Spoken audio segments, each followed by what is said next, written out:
Bago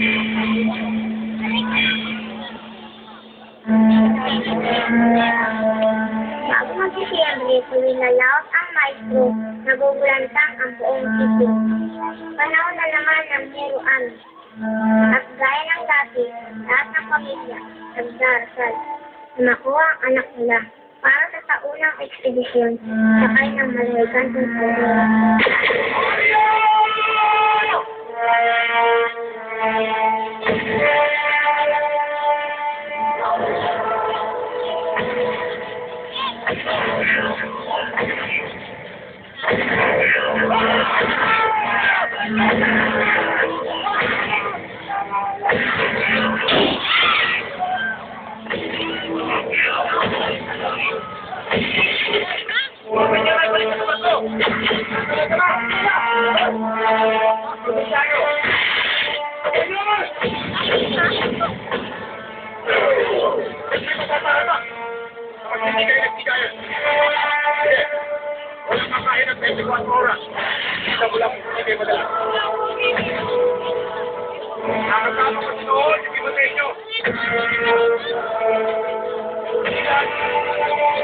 Ngayon pa lang lalamot.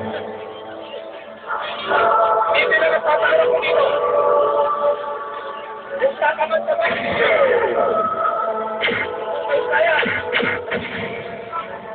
Namatapos sa dagat at pinapakain sa kate.